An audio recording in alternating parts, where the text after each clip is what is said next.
Anybody can start a business. You got to have a vision, you got to have a goal and dream, and you got to be able to take a lot of risk, but you don't have to be like super special. This is the Construction Veteran Podcast. Construction Veteran Podcast. Connecting and celebrating veterans in construction. Now, here's your host, Scott Friend. Welcome back to the Construction Veteran Podcast. I'm your host, Scott Friend. Today's guest, Angie Martinez, served time in the Navy as a Civil Engineer Corps officer and continues her service to this day in the federal construction community. Let's dig into it.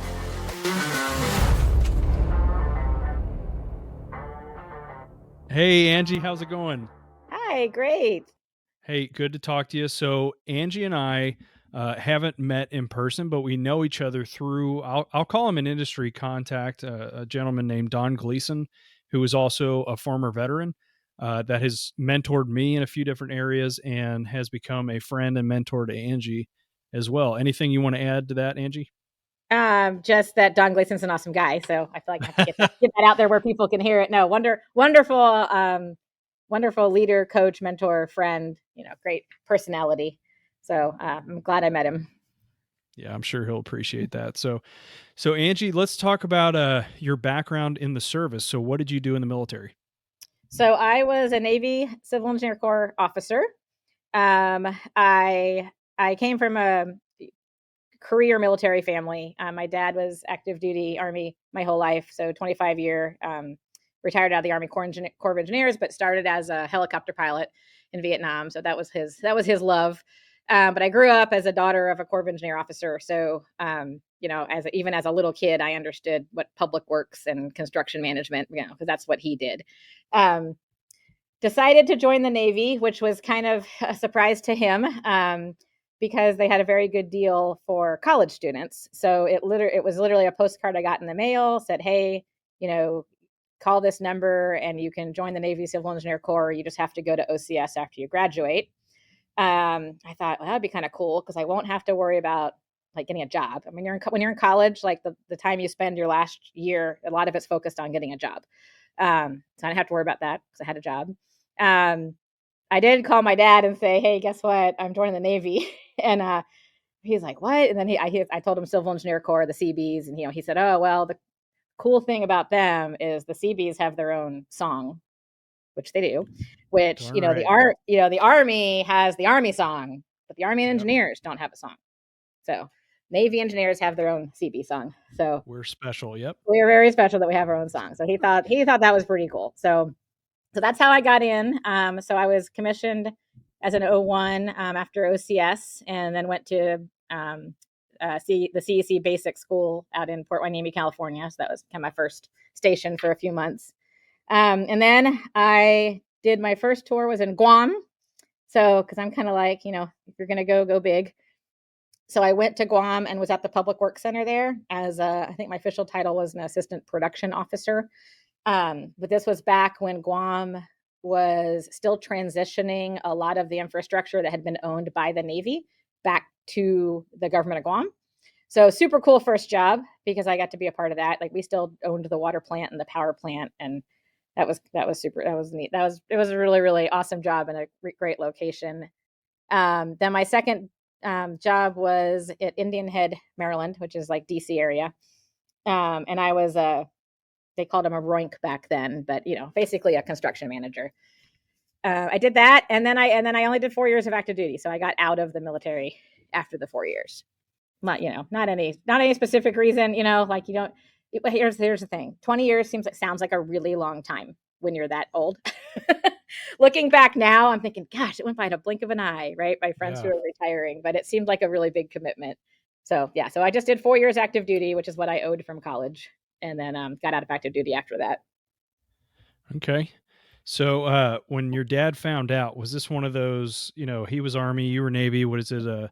I'm not mad, I'm just disappointed kind of situation? A little bit. I mean, in a funny way, right? Yeah, no, totally in a funny way. He was so proud of me for doing it. There's a lot of back and forth between USACE and NAVFAC, right? I mean, there's a lot of, different processes and procedures that each side thinks they do better, right? So I kind of think I got the best of both worlds because I grew up in USACE. I mean, that's it's still my family. I went to high school in Mobile when he was the district engineer at a Mobile district. So I laugh even now, like that USA's Mobile still my family. So I got to see the best of both. Yeah, that's great. And so, okay, you did your 4 years in. Let's before we get to what you're doing now, what did you do immediately when you first got out? So when I immediately first got out, I went to go work for a very small like environmental consulting firm. It was in the Washington D.C. metro area, so jobs are plentiful, right? I mean, it was an easy place to walk in and find a new job. I thought for some reason I thought that's what I wanted to do. I thought it was more exciting than construction, right? I was like, ooh, I'm an environmental consultant. They had like fancy offices and wore nice clothes, and right. So I thought, oh, this is where I want to go. I did it for about a year, and it was not me. So I ended up jumping over to KBR, large government contractor, and worked for them for several years on the security upgrade project we had for embassies. So we were working for Department of State. Super, super cool job. I got to travel literally all over the world. What a small world. So I did some State Department OBO work, Oh, cool. but I was with a really small contractor. But we worked at the consulate in Germany, Okay. so that was neat. I Okay. actually got approached by a KBR guy when I was in Afghanistan. Now, mind you, this is after a 9-month deployment, and the guy said, "Hey, come work for us." And it's kind of like similar to what I'm doing now. He's basically like a superintendent overseeing Hmm. them building camps and things like that. And I looked at him, and the money is very good overseas, Yeah. especially in a Yes, it hazard is. duty area. Oh, yes, it And I is. was I was single, I didn't have kids, but I said, "Dude, I can't tell you how many times I've been shot at and almost died the last 9 months. Bad timing. Like, I'm Yeah. not doing that." Yeah. No, those Looking KBR, back, I mean, I always joke, I was KBR when it was Brown and Roots, right? So I was there back then, like yeah. Brown and Root days. No, there's some hardcore. They're hardcore people. And yeah, I mean, just as hardcore as the military from what I saw. Like I said, yeah, we had people in Iraq. We had, I didn't have to go to Iraq, but I went to lots of places in Northern Africa and the Middle East. And yeah, so that was a really cool company. And yeah, if you just want to go make a lot of money, I highly recommend going to do Oh, construction for sure. overseas. Yeah, for sure. So obviously, you had your engineering background, you did your time in the service, but what got you in? What made you decide you wanted to do uh, what you're doing now, or the route to what you're doing now? What made you decide that? Because you thought the environmental thing would be cool, but what is it about what you do now that piques your interest? So I think, so what happened was I was with KBR for several years, and, exciting. Everything, was different every day, again, partly because we had projects all over the world. I took some time off there when I had kids. So I was doing some consulting just, on my own. So I did that for a little chunk of time. Um, but I always, I loved working, and I love the industry that we're in. So, not so much construction as the federal construction. I love the mission of the federal construction, right? So I don't. I mean, this probably sounds bad as somebody who owns a construction company. I don't love, construction work, but I love the mission of what we do because I feel like it's super important, right? I mean, we help national security. So, I kept even when I was doing consulting for KBR and for some other small companies, and I always kept active in SAME, Society of American Military Engineers. The whole time I even wasn't working full time, I stayed active in that group. Because I just loved the people. So the people in this little niche of government construction are, I don't know, they're unique. They're unique to me. So that's probably what kept me in it, I guess, is the people who do this because it's for a bigger mission, right? We're not out there just Yeah. to turn a profit. Yeah, I can appreciate that. And I think I do speak for a lot of folks, maybe that are not specific just to the federal side, but those that I've done work for USACE and NAVFAC and OBO. You're a very rare breed. Somebody that says they really enjoy it because it's tough. It is Well, a very tough niche in this yeah, industry. I mean that is true, and I have a lot of complaints, and I won't share all those on. I want to keep my job, but Yeah, yeah, but I'm also the kind of, I know I like a challenge, right? And I always think we could do better, and I'm very optimistic. And I think the government needs us, right? I mean, national security is real, and the government doesn't do this on their own anymore for the most part, right? And so they need businesses to come in behind them. And so that's what we do. And now we also work for the National Park Service. We do work for the Forest Service, right? So it's it's not just the military side. But even they have a bigger mission to me that entices me to go to work, right, and to work with people. Yeah, that I will say this. The flip side is that probably the toughest, I won't say worst, that just has a bad connotation to it, but the toughest project that I ever did was a Corps of Engineers job. Uh, and I learned more on that one project I think I had in my entire career leading up to that point and possibly even since then. So it was very tough, but we had to be sharp. We had to be quick on our feet to kind of think because the rules did seem like they changed almost every day. So it was very difficult, but no, that's good. So I'm glad we have people like you within the industry that have a passion for that. I've had guests that have, like Mark Blackwelder. He's in pharmaceutical construction, very niche industry. Mm-hmm. So no, I love that about our industry too. Is you can kind of not pigeonhole yourself, but you can really choose what you want to specialize in. So, Yes. so what was it about? You talked about you really enjoyed the fact of like what you were building and the importance of what they needed. So do you think maybe your background or what your dad did had a little bit of influence on that, or was it something else that you chose that specific path? No, I do think it's kind of what I grew up with, right? I think it's kind of the world I've always known. The folks in this industry are my friends and family. Like, when I go out into my kind of my other world of, being a mom or at the high school or whatever, right? These are kind of the people I'm drawn to. And again, I think it is because it's the sense of mission. What happened to finish up like where I am now, just to full circle, is I was doing consulting, kind of wanted to get back in. My sister and brother-in-law had started their own engineering firm. So it's a super long story about how all this came to be. So I won't go into all this, but I met my brother-in-law while I was stationed in Guam. I was his government client. He ran the engineering office out there. And so he was like basically my first contractor, right? Is now my brother-in-law. So this goes back way far. But they decided to start an engineering company. And I was just kind of helping them out, just like, oh, this is kind of cool. You guys have your own company now, and what do you need? What can I do to help you out?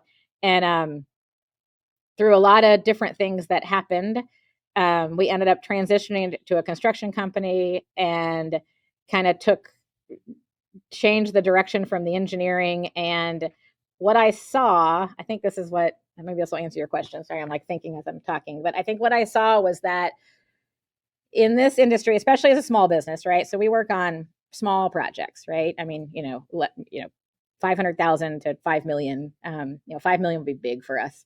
A lot of the government clients, like the folks that we were working for, like needed a lot of help. Like we were really good at solving problems. That was kind of a cool feeling, right? So here we started. We've only got a handful of people, and some folks that we knew from our network, from doing this for so long outside of our own company. And I think what drew me to it was, again, the ability that, hey, this client over here has a problem that he needs solved, and we can figure out how to do that. We rarely do projects where it's like, hey, here's your exact full set of perfect plans and specs, and we want you to build them, right? We don't do stuff That like does not exist. Yeah. right? Because Totally we're agree. really small. So a lot of ours is, I really wish I had a way to fix this problem I have. And I think, oh, okay, well, yeah, we could probably figure that out. So it's daily problem solving. It's different every day. Every single project is different, but they're all kind of in cool places, ultimately to meet some sort of mission. Yeah, I would say throughout the industry, I mean that's a very common thing. Things change day after day, which is why I constantly preach this is such a good industry for vets to get into because we're used to that. No day's the same. Mm-hmm. There's a lot of stress, so I do think that's neat. And I too, Angie, I agree. What I find a lot of joy in the industry is that I have to solve problems, so it kind of keeps me on my toes, Mm-hmm. keeps my brain active. It's not boring. There's Right. never a boring day in construction, and obviously with what you do, I'd say that's tenfold. So Well, so going and the back, surprise, well, to say the go ahead. surprising thing, again, like that, again, that's how it kind of started. Is this, this little handful of us running these little tiny small projects. Well, now we fluctuate between 15 and 40 people, kind of depending on how many laborers we have, but we do about 20 million a year. So we really skyrocketed to a full blown business, right? And so this, I'd say, just in the past, like we started the construction side of this in 2016. So it's only been since 2016 that we've been a true general contractor working directly for the federal government. So we grew really fast. And what I didn't know that I know now is the whole different aspect of running a business, right? Like I do a lot more of that than construction right now, right, in my role. And that's really fun. Sounds like you're working on the business more than in the business now, which is great. Exactly. And it's hard because we're still small, and so we have to drag ourselves out of that a lot, which kind of how I met Don Gleason, right? I mean, you reach a point where all of a sudden the few of you that are doing all the work, there's too much work, right? And you got to figure out how to have stuff happen in your business that you don't know about, which is really scary. None of us have an MBA. My sister's a finance major, so at least we have the money side taken care of. But other than that, the rest of it's kind of been trial by fire. And but I'd say it was something that if you would have told me 20 years ago that I'd be running my own business, I would have thought, no way, that's not. I mean, you got to be like super smart and super entrepreneurial, and that's not me, right? I'm used to just go to work, you get a paycheck. That is not me. And now that I'm doing it, and I tell you, anybody can do this. Anybody can start a business. You got to have a vision, you got to have a goal and a dream, and you got to be able to take a lot of risk, but you don't have to be like super special. I'm really glad you brought that up. I wasn't even going to take that direction with this podcast. So I'm so glad you brought that up, Angie, because I think, I do all these interviews, but that's one thing that we haven't really discussed is that's an option as well when folks transition out or if they're looking for something else within the industry is starting your own gig. Mm-hmm. And from, friends of mine that are CEOs, people that I met through the podcast, it seems like that's a recurring message that people have this odd mentality that, oh, I have to be loaded, I have to come from money, I have to have the Right. perfect idea. Yeah. They're never going to A rich start. uncle that's going to fund it or something. Yeah, exactly. So I mean, yeah, it might not start out as huge or purchasing a business. There's options out there for sure. Right. But yeah, no, I'm really glad you brought that up. So how do you think your time in the service has helped you with what you're doing now? I mean, you said let's go back 20 years plus. You'd Right. have never thought you were doing this, but do you find with what you do now, there's some aspect of your military service that has assisted you in any way? Oh, for sure. I mean, two things right off the top of my head. The first is my network, right? So when I went to OCS, went to Seacoast, which was the basic school, and then went to Guam, right? If we're only talking my first year in the service, the people that I met and knew from just that little bit of time are still the people in my network now, right? So that could either be, advice, just, general advice for something, all the way to a client who I'm getting a job from, right? So I could be marketing to somebody who I met 20 years ago, right? Because I have that connection because it's just it's there's a connection between people who have served together that doesn't go away, right? So I think the first thing would definitely be the network. And then the second would be leadership, because that's really what being a business owner comes down to, right? I mean, you can be the best technical person in the world and be really, really smart and be able to do a lot of calculations or whatever. But you can only get so big before you have to turn that over to somebody else. Right. And so I think, the military throws you, I mean, at least in the civil engineer corps, I was an 01, right? Thrown into my very first day on the job. And I had, you know, 20 engineers, right? People in their 50s probably that were on my team that worked for me. That doesn't happen in the unmilitary world, Yeah, you right? definitely had a very unique experience in that aspect. So we talked a little bit before we recorded about, you didn't have the battalion experience, but so like if you became a battalion officer, they have a lot of a better support network, I would say, because they've got the chiefs, Mhm. and they're really, as a company commander, a new platoon leader, I shouldn't say company commander, probably a new platoon leader. They're usually folks maybe lower enlisted that they're in charge of. Yeah, they've got the platoon, maybe chief, but that chief is there to assist them. Right. So you had people with decades of experience. I can imagine that was fairly stressful. So if you went back to when you're doing your schooling, you're deciding what you want to do. Do you think this would be a good industry to go into again? I don't mean that to say, obviously don't want you to lose your job, right? But is there anything else that you thought, man, like I use the example, if I would have chosen a different trade, it probably would have been welding. There's nothing about carpentry I don't like. Right. I like welding as well. Do you think there's another avenue that maybe you would have taken after the service? Now that, again, I've kind of transitioned to more of the business side of things. And like I said, I don't necessarily know if the business itself has to be construction, right? I mean, that's kind of what I see, right? Like I think once you can run a business, you can run any kind of business that you have. I guess you have to have some experience in. So I think like if I could go back in time, probably what I would have wanted to focus more on is like the business classes, right? Like I wish I would have got an MBA, right? I wish I would have put time. I just didn't know that was even a thing. Again, and that's unless that's what you wanted to do. I didn't know like an engineer could run a business because I have an engineering degree. So yeah, I don't think like I said, the government stuff does get frustrating. But again, I kind of take that as a challenge, and I work through lots of, SAME or other organizations to like kind of tackle those head on, right? So yeah, I can't really think of something else I would have wanted to do. Sure. No, I think Uh, you're a good fit. So, with what you're doing now, let's talk a little bit about specifically what your role is at your company and you know, why that's such a good fit for you. So my official title is Vice President of Business Development, right? So I mean that's getting work essentially. Now again, when you're at a small business, we joke we all wear like lots of hats, right? So um, that's just my title.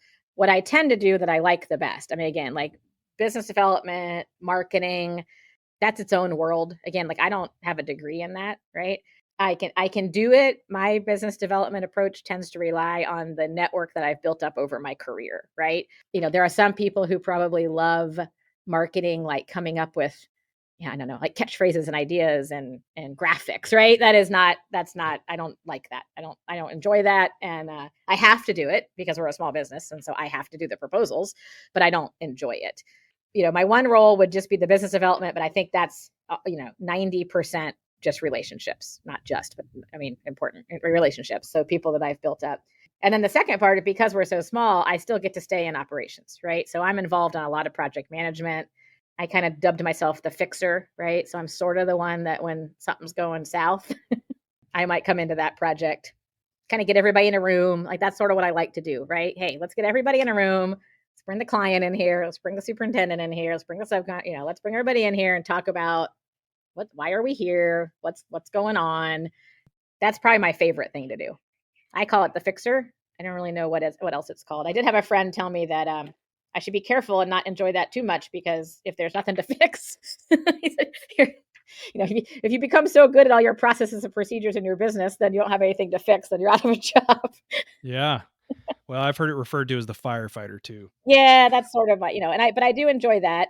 I do think that again, part of the part that needs to happen that there's just never enough time for, right, is kind of developing those processes and procedures, right? I think again, that's the stuff that's something that, when you start your first day at KBR and you have a job, somebody tells you how to do it, right? You're like, okay, so this is how you write a safety plan. This is how you go to this file folder on the server and you open, right? That's when you have your own business you start with, I wonder if we should have a server, right? Yeah. I Or wonder how if are we going to do it? we What probably way? need And some way to track payroll, right? I mean, yeah. literally, you have to. My sister and I wrote our employee handbook sitting in Sky Zone while our kids were jumping on trampolines because we were trying to meet all the FAR clauses in a contract. Jeez. And So, so I know what FAR clause. So how about you go into that? What does that mean? okay, because I have a The funny FAR story about clause. FAR clauses. Okay, so the FAR is the Federal Acquisition Regulation, and you will love to hate it if you're in doing any kind of federal government work. So it's how the government buys things. It's a huge book. I mean, you can't see me, but it's like 8 inches thick. It's a giant book. So there are all these clauses in there for how to do construction and how they're allowed to buy things and how you have to pay people. I mean, it's everything. So the first direct government contract we ever got out the gate, a little tiny job for Customs and Border Protection in Arizona. And so, we get the contract and it's, 100 pages long. And of the 100 pages, 80 of them are FAR clauses. And then there's another 20 pages that have referenced FAR clauses that aren't printed, but just the number is there, right? So we have to sign this thing saying that we're doing them, right? Like that's the point of this. You have to sign it and say, we are doing all of this. I mean, we didn't have any money. We couldn't really hire a lawyer. So we decided to just go through every one and we made a spreadsheet. So we made an Excel spreadsheet of FAR clauses, like what it was. Like this clause is called, they all have crazy, identification of something, right? And then we had a thing on our a column in our spreadsheet that said what we think this means. And so I would read it. I said, I think this means all of our employees have to have a badge with their picture on it. That's what that sounds like when I read it. So we typed in, every employee must have a badge with their picture on it, right? So then we went to the printer and made badges and gave them to everybody. And we said, okay, well, so we did that for all the FAR clauses that were in that first contract. Maybe a year or two later, we went to a class taught by a lawyer. And, he said, I bet nobody in here has ever read the FAR, right? And of course, nobody raises their hands because nobody reads it. And then we raised our hand real slowly. And he said, so we told him that story. We have a spreadsheet and we read them all. And he ran after us after the class was over. And he asked us if he could invest in our company. Oh, wow. Because like nobody had ever done that, but that's Yeah. sort of how and so I go back to anybody can do this, right? I mean, you don't have to be a lawyer. You have to be able to read, right? So, Yeah. and it's just words, right? So, we would read, and sometimes you read them over and I would say like, you can't subcontract out more than, $10,000 to that. So we would think, I think this means we're not allowed to and they'll give countries, right? To countries that are bad guys, right? So that was our thing. We can't give money to bad guys. Okay, good. Well, check that one off. What we learned over that was like, yeah, again, not everybody does that. So, again, a lot of stuff about owning your own business is managing risk, right? So, we always felt pretty safe that nothing was going to come out of the blue and just like take us out, right? Now, we might have been wrong. Some of our interpretations might have been wrong, but kind of what I've found is that, if you kind of gave it your best shot and you just didn't, a lot of people just say, I don't know, I didn't know I had to do that, right? Those people are going to get in trouble. If you're able to say, I read it, this is what I thought it meant, and then they say, yeah, well, it really meant this and you didn't really do that. Usually that's okay. Life goes on. No, that's good. That's really encouraging, and I can assure you, I'm never going to read the FAR all the way. Well, if you're That not is, if oof. you're not the one signing your name, you don't have to, right? But that's where Yeah. that becomes a thing, right? My sister, she's like, I don't want to go to jail, right? Everything ends up with somebody in jail because again, you got to managing the risk is the name of the game, and so that was kind of an easy one to manage. Where again, like even if you're wrong, you're not going to get taken out. We keep bringing up about this being an option, people going into business, and anybody can do it. What, in your opinion, what do you think holds people back from taking that first step? Like, what is the fear there? Probably the first one. I mean, depending on your financial situation, right? I mean, if you have to have a paycheck next week, right? That's really hard. We cashed in our 401k, right? Took the penalty and cashed in the 401k. So, that just depends. Now, I do know some people who, one spouse might be the breadwinner and they're bringing in the paycheck that pays the bills, right? And then the other spouse can kind of start this business until it brings in a regular paycheck. So I think now that's probably a scary one. But you don't need a lot. You don't need, you don't need million. You don't need a lot. But you do have to be able to pay your bills, whatever that looks like. And then probably just that unknown, right? Like, again, like you don't know what you don't know. And you can either say it's too hard to figure out, or you can just open up the FAR and read it, right? And just do the work, right? I mean, that's sort of that's why I say kind of anybody can do it. You don't hear about people getting like in trouble again if they've at least tried to do the right thing. Let's say there's two groups of people. We've got veterans that are still in that are not from any sort of an engineering background like you or I. They didn't come from any naval or army engineering. And then there's the other group that did. What would you kind of say to both of these groups to try to influence them to come into this industry and encourage them that this is a good transition out? Well, I think, I mean, if they have any kind of mechanical or physical skill, right, which a lot of people are going to have coming out of the military, right, that's an easy transition, right? I think, getting in as some sort of a laborer, with a construction company, you're going to have the skills. Or if that's just something you do like in your spare time, right? Maybe you don't do that for your job, but you like to fix things around your house, right? If you have that kind of attitude where you're able to like look at something that's broken and then go fix it, that's the kind of people that we need in this industry. So that's where you start. Now, I think the enticing part is that can grow pretty lucrative if you do it correctly, right? If that's something you enjoy doing and you have the skill and you can get some certifications, right? You can get your company to pay for you to get your license, right? You all of a sudden, especially today, right? I mean, I think we all know all the stories of the trades, the decline in the trades. And I mean, it's almost a little scary. I mean, I almost don't like to think about it too much because it's kind of scary. That demand for that is just going to get higher and higher, right? So while a computer programmer or even an engineer, might be making $60 an hour, it very well could be that the welder or the electrician is making $150 an hour. It's And we're absolutely heading there. trending that way. Yes, Yeah, it's it is totally certainly trending that way. trending, and So yeah, I'd there's a say need. yeah, I don't know if this is going to be cyclical, when it comes back around to where there's a big push and need for tradesmen, I hope, because a lot of these guys, they put in some hard hours and backbreaking work. I think at least what I'm seeing in the field, there's more appreciation for those folks now. oh So yeah, while, yeah, I agree, it's a little scary. We have this gap with a lot of folks retiring out. I would be encouraged if I was a younger person that wants to yeah, get into this industry, because I'm thinking, man, what a great time to get in. And yeah. you're already going to probably start out making some decent money. Yeah, you are. You're going to start out making decent money, and it's only going to go up for the foreseeable future, right? Like I think that's pretty low Yeah. risk, right? I think if you're nervous about how much money you're going to make, this is a pretty low risk. You're going to make money. And then the other thing I think I'd say for the folks getting out of the military, so the one again, I'm kind of talking two hats. One is the construction industry, and then the other is the business industry, right? On the business side, if you've come out of the military, most of the time, not always, but most of the time, you're honest, you're a rule follower, right? Which I think, you have integrity, right? Those are the kind of things that a business owner is going to need. Yeah. So you're willing to work hard, you're willing to work weird hours, right? So you're gonna fit very well there too. Yeah. No, I totally agree. So, all right. So they're transitioning out and they've joined our industry. This is also a really tough time to join because so there's some good and bad. I don't Mhm, want to sugarcoat it like, oh, this is great, it's going to be easy. Yes, it's right. They're probably going to make more money than maybe their uncle did when they started, or aunt. mhm, However, it is a tough time, and I've been burned out before.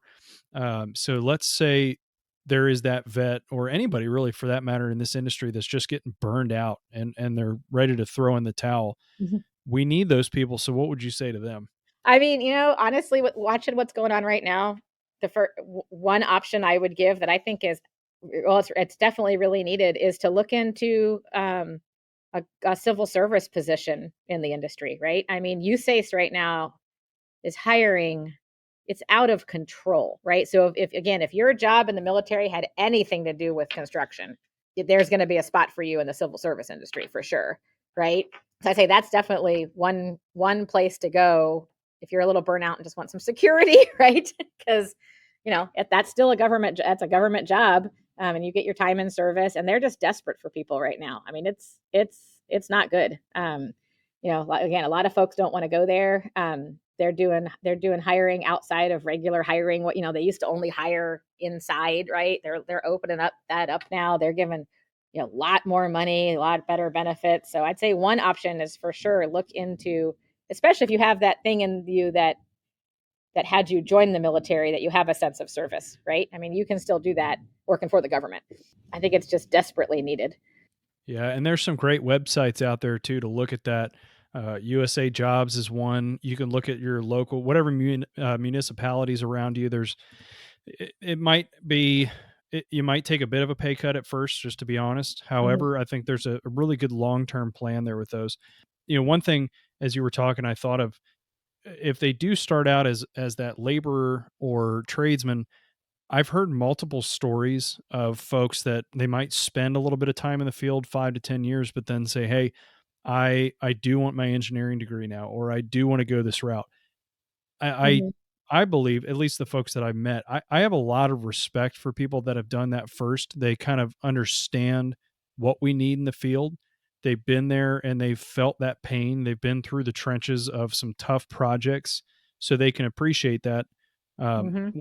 They understand when a guy like me as a superintendent is calling them, why I'm not just being a jerk. I really need this submittal back, or I need this product here now, because it's going to fail the project, which inevitably looks bad on all of us. Right. So I would encourage folks to do that too, especially people, man, if you're getting out like I did. I wasn't married. I didn't have kids yet. Really, the world's your oyster. And in this Mm-hmm. industry, like you said, Angie, you got folks like KBR, Fluor, all these massive overseas companies. If I could go back and do that again, I certainly would. I think there's definitely some opportunity there. It's certainly a lifestyle that you got to get used to. But even doing that for a couple of years, save up some cash, come back, and you could buy your house probably cash. Yep. Yep. So there's Well, definitely options out there. and the one thing you said about, so you spend some time in the field, which again, yeah, that's a certain way of life, even if it's not overseas, even just locally, right? And then you Right. think you said, then you go get your engineering degree, and so I'm a huge proponent of. So we've had superintendents that are now project managers that do not have degrees, right?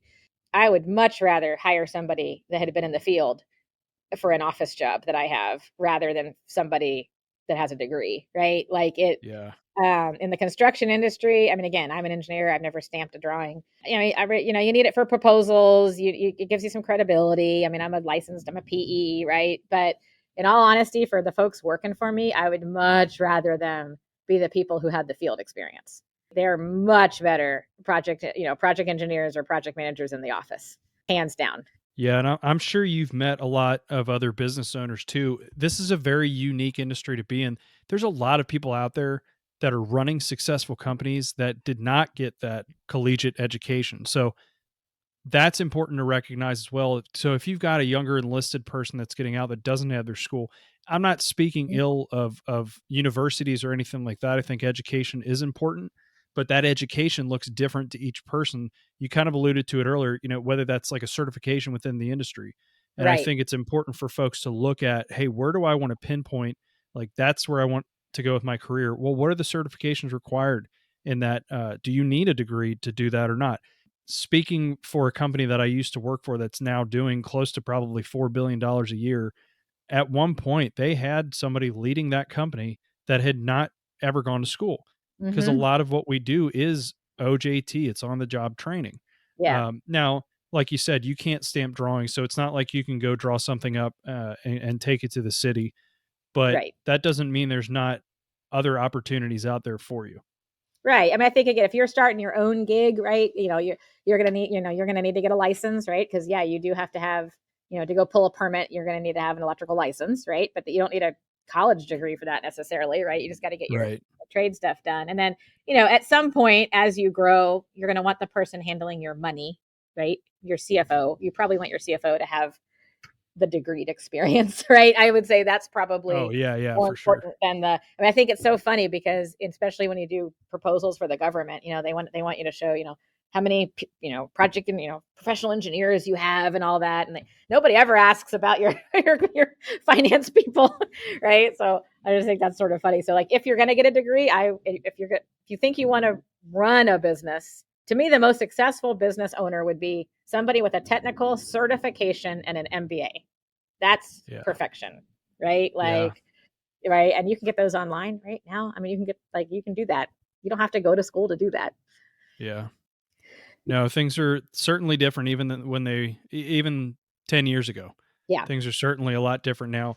Education's more easily accessible via the internet. Certifications, same thing, like you Yep. said. So a lot of successful folks out Companies there will that, companies will pay for it. I mean, big yep, companies definitely pay. I mean, we're really small and we'll pay for it.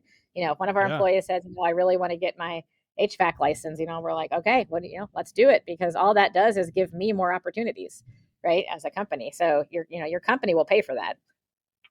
yeah, exactly. No, there's a lot of companies out there that, you might have to sign a piece of paper. Hey, I'm going to stay here for 5 years or I Right. pay it back kind of deal. I get that. But yeah, definitely now's the time to get into the industry for sure.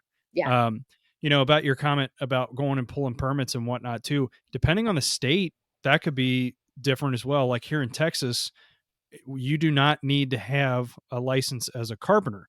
Some states you do. Right. Though I'm a journeyman level card holding carpenter, it's kind of sad because part of the reason my wife and I had started a business when we lived in Houston was the fact that we saw a lot of these people taking advantage of folks that were not insured, not licensed, kind of Joe Schmo Mhm. down the street. They're charging Yeah. pennies, but then again, they weren't paying for insurance like we were, or Right. they weren't licensed by the state, they weren't registered. So Yep. I would say I would encourage folks to do their research first, depending on what state they're in, obviously, Mhm. what municipality or jurisdiction they plan on working in. But there's so many opportunities there. And if you do it yourself, or if you get a mentor, Angie, I think you're a great resource if people can reach out to you and pick your brain. But if you get somebody that can help, it really doesn't cost a ton of capital just to get your LLC or get a business started.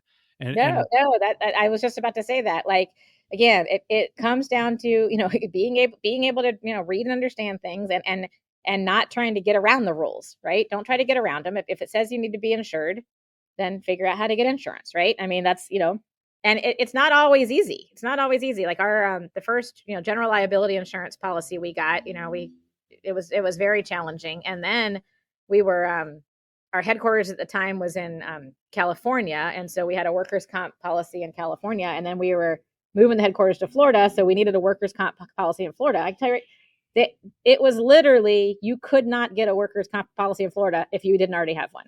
I mean, I almost went to the governor's office. I mean, I think I almost went about that high because we just didn't know what to do. I eventually posted on Facebook, literally on my personal Facebook, hey, I need some help. Anybody out there know how I can get a workers' comp policy? Well, one of my friends who's husband's a lawyer wrote back on Facebook, said, here, call this person. She's still our insurance broker today. There's a problem. There will be problems that when you said like what turns people away, that kind of stuff would turn people away, right? Because you feel like you're stuck. You feel like it's impossible to do this next thing, right? Just what's the next thing? Ask your network. Yeah, reach out to people and post on Facebook if you have to, and just solve the problem.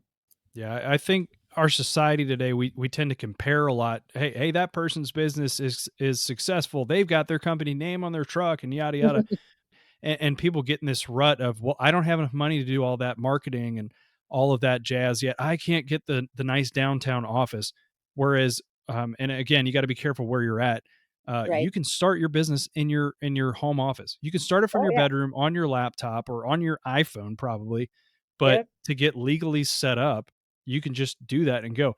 And so Yeah. my encouragement to anybody in the service thinking about that is, hey, start the process now. If you know where you're going to go, you're a year to 6 months from getting out, start that process now so you can get your ducks in a row. So once you land, you're going to hit the ground running, and make your marketing plan, get mentors. There's a SCORE mentor is something I would suggest that's through the SBA, great resource, or folks that have been on the show. So Angie, if somebody wanted to reach out to you and just kind of pick your brain, what's the best way to contact you? Probably my email, or I'm trying to think if my phone number's on the website. Yeah, my email, or I'm a texter. You can text me. Okay. So what's the best email for you? Best email is just Angie Martinez, one word, AngieMartinez, and then it's at martinezconstruction.com. It's really long. And what the website is martinezconstruction.com, right? Yes. Awesome. It's thundering now. It's thundering now. So I'll go back. No worries. Well, Angie, I have really enjoyed our conversation and your feedback, and I'm really glad you've brought up a lot of topics I haven't been able to touch on with other guests. So I appreciate that. And if somebody wants to reach out to you, as she said, Angie Martinez at martinezconstruction.com, go on the website, get a hold of her. Yep. I think she's a great resource. So thank you so much for your time. I appreciate it. It was enjoyable talking to you. Yes, ma'am. I can say the same. If you're a military veteran in the construction industry, or you're in the construction industry and support our military vets, and you'd like to be a guest on the podcast, you can find me at constructionvetpodcast@gmail.com, or send me a message on LinkedIn. You can find me there at Scott Friend. Let's share the stories and motivate others.